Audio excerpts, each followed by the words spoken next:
All right, we're live, and this is Friday, what, the 6th, and we still don't have an official president. No quote today, but to remind you all, your quotes and your notes for this chapter will be due Tuesday midnight, because it's going to take us today and Monday to finish the Institute. So that gives you a little bit of time, and some of you don't have your paper done, but that may jam it all in, but not much else I can do. Give you some more space to work with. Okay, the Institutes of Calvin, and in your textbook, they're listed as chapters. But there are 4 of them, and we're going to go through number 2 today.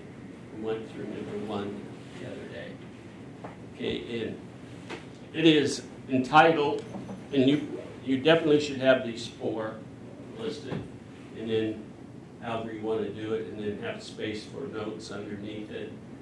And you definitely should read more than what I am reading to you and discussing with you. Okay, number 2, well, first of all, let's just say what number 1 was, the knowledge of God and ourselves. Repeats over and over. In order to know God, we need to know ourselves. In order to know ourselves, we need to know God. So it's something that he projected in his writings over and over and over. Okay, number 2, what it is to know God. The tendencies and the substance. There's got to, what he's saying basically, there's got to be some factual substance. There's got to be some things that you just have to believe by faith, but there is substance and proof. So once again, the title is What It Is to Know God, the Tendencies and the Substance. And he writes in his textbook what it is to know God and the tendency of this knowledge. Okay, so here we go. And he has this in 2 sections, and to paraphrase those, is the knowledge of God the Creator, and how do we know the substance of this knowledge, and how do we make use of it. And then he refute all those bad things out there that religion has not necessarily caused, but people accuse religion of making up. So I'd like to start out at the top of page 242. I want to read the first couple of sentences. And this is him speaking through the interpretation, of course, at the end of the text by the writer. By the knowledge of God, I understand that by which we not only conceive that there is some God, but also apprehend what it is for our interest and conducive to his glory, what, in short, it is befitting to know concerning him. So he's saying there is a God, and everybody has a God. And he made hint to that last chapter also, or the last Institute. Then moving down towards the bottom of the page, my meaning is this: we must be persuaded not only that he once formed the world, so he sustains it by his boundless powers, governs it by his wisdom, preserves it by his goodness, in particular, rules the human race with justice and judgment, bears with them in mercy, that's common people, shields them by his protection, but also that not a particle of light or wisdom or justice or power or rectitude or genuine truth will anywhere be found except through him. That's what the next one. What does not flow from him, which is not the cause In this way, we must learn to expect and ask all things from him, and thankfully ascribe to him whenever we receive. Thank him at all times. Okay,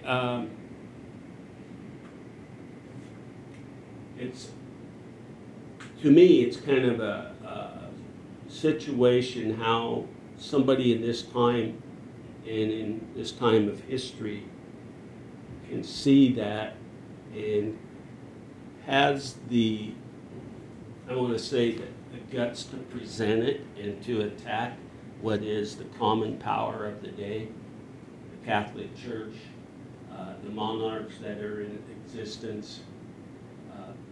But, you know, that's part of the Renaissance, the Reformation, the changing of the world, and the growing of the world, and the transition from Asia, North Africa into Europe. And he just happened to be at the right place at the right time. And thankfully other people picked up on this, like Martin Luther, for example. Okay, now his second point, skip over to page 243. It says, number 2, I'm going to paraphrase a little bit. For those, therefore, who's considering this question and propose the inquiry, what is the essence of God, only can delude with frigid speculation. It is, well, I'll wait until I finish. It being much more our interest to know what kind of being God is what things are agreeable to his or by his nature. For of what use is it to join Epicurus and not acknowledge some God who has cast off the care of the world and only delights himself in the ease?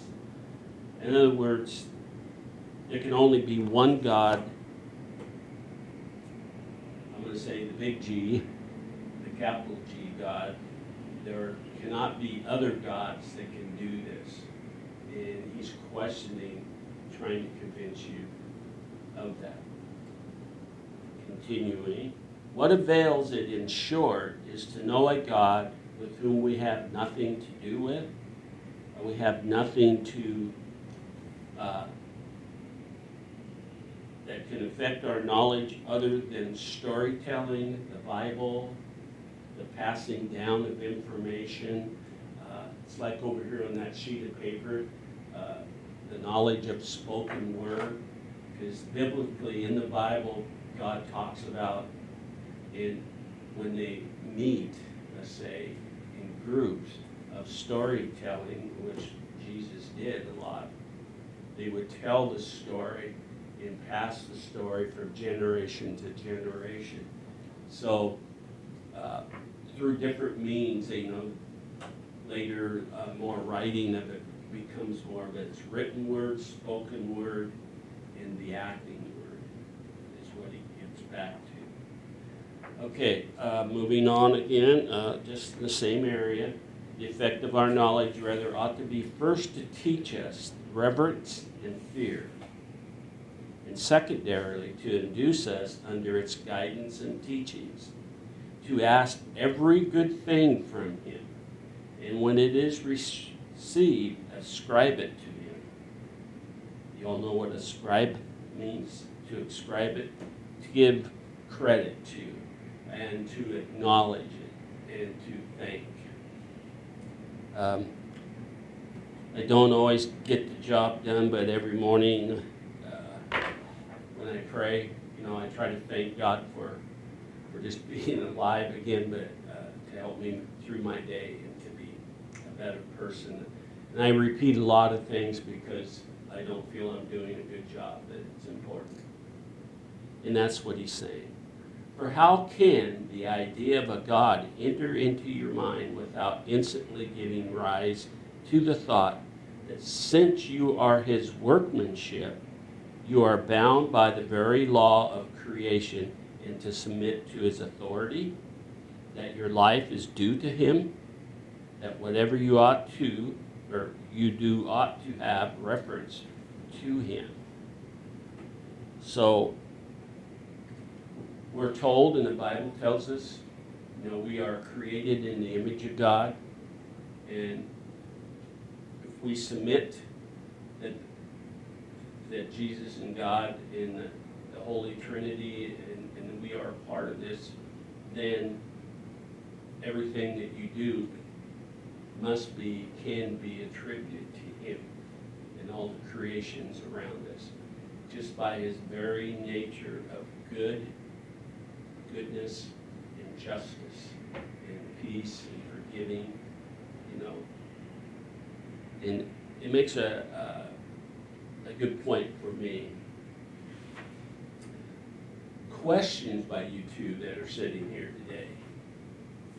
Do you see where Calvin is not just a person or the movement of Calvinistic people? I have not picked up yet, let's say. Have you picked up on predestination? That Calvinism is only a predestination. What do you think predestination means? Are you always predestined for everything? I don't know. Are we predestined? Oops. Larry forgot again. I do that every time. I have all this time to turn off my phone. I got to give you a story about myself. If I was a true Calvinist in thinking, am I supposed to think that I was predestined to be a teacher as my career? What about all the, I'm thinking for myself, and I want you to do the same thing here in a minute. Are you predestined to go down this path? Think about all the events in my life that made me go from here to here to here. And, I'd like to say from the very beginning, and he makes this argument in the next institute, that God was within you from the very beginning. And so, as a Calvinist, hardcore Calvinist, am I predestined by that? Or by outside nature influences, where I lived. I lived in Oregon. I was born in Oregon, as opposed to Texas, let's say, or Minnesota. What if I would have been born there? What would I still been predestined to be a teacher as my career choice? And would God always been part of it? I believe he would have always been part of it, but how I got there. And for you younger people, that's why I asked you the other day, I remember this, are you going on to advanced school? What's your plan? You can be in nuclear science or astronaut or, doctor, nurse, a home builder, I don't know. But if you haven't, I would assume you've thought about career choices and what you would like to do and how you can get there. I know I talked to Audrey about, and I think you might have been listening when she was standing over here, about, jobs, security, investments, retirement, things that we have the ability to make choices. So are we predestined? That's why I can't think what I've given to you so far about John Calvin is you've got to do this, you're predestined to do this, or you're going to have hell to pay, or you're going to burn at the stake. And it doesn't necessarily mean burn at the stake literally, but you're going to be affected by the evil things in the world. Kind of like the video we just watched, that was a lot of evil in the book, but that was the nature of man. All right, now. Cody is not looking at me, so should I pick on Cody? She's going, yes, Cody. What do you think about it? About what? About what? You could say anything. About John Calvin. Let's just use the word, are you predestined to be a certain person, do you think? Statistically. Is this from my own opinion, or is this from Calvin? Or? No, your opinion. Your opinion is important. Just speak loudly. Oh. Or slowly so I can paraphrase. He took a big, let's see. Statistically, people change jobs quite often. I'm stalling for you. Statistically, marriages are 50-50. The stats.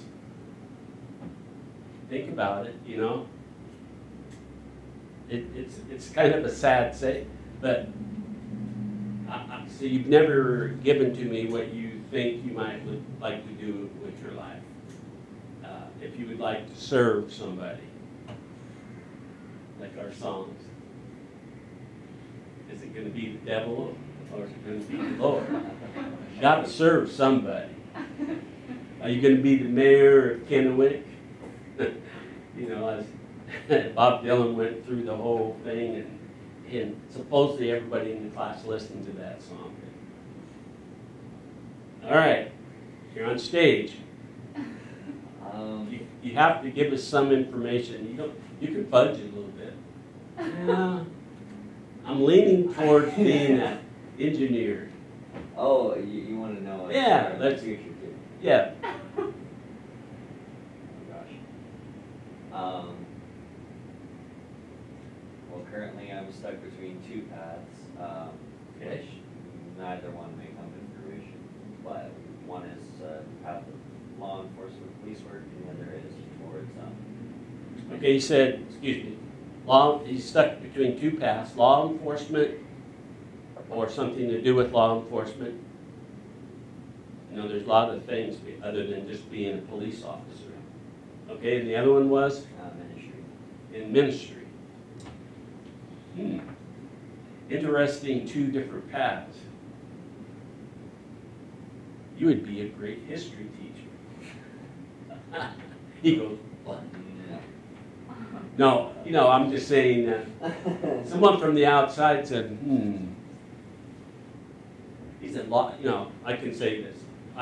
You appear to be a very logical person that has done things in steps. You're helter-skelter in a good way. Oh, really? You enjoy nature. You enjoy those moments of just being surrounded by the beauty. And of course, you both have inner beauty and you both have outer beauty, of course. But in my opinion, you know, and I'm the old guy giving you that opinion. All right, now your turn. He has two options. And somewhere along the line, the options will be narrowed down, and he may even choose a third option, and he doesn't even know it. So is that the predestination of Calvinism? Is he predestined to be a minister or a police officer or perhaps something else? And something along the of his life, and the Lord is already there, and he already knows, I believe. And pretty soon he'll be nudging Cody this way. Oh, no, go a little this way. And eventually he'll get there. And truly at one time, are you still thinking about yours? At one time, I was going to college and I was getting more than one degree. And I said, hey, this is not a bad life. I've got enough money to get by. I work part-time. I've got family I can count on. I might just be a professional student. But that wasn't too much of a reality. Okay, Audrey? So are you asking for my 2 paths that I'm looking at, or? Yeah, what kind of path are you looking to do? Um, Career choice, I don't got one. you don't have one yet? Mm-mm. Do you have some leanings towards something? Not really. You speak more than one language? Darn, I had a job already for you that you needed. If you're bilingual in anything, you got a natural job somewhere, because they're always looking, oh, I speak 3 languages, not very well. I speak English and, say, Russian and Spanish, you know. That can get you a long ways if you know, if you're interested in something like that. I tried to persuade my granddaughter. She's such a good artist and sketcher. You know, she does, you already seen some of her pictures, right? I showed you, I think. And I tried to get her to go into, not to be necessarily an artist, but she was looking in the police academy or in the, to go into that kind of work.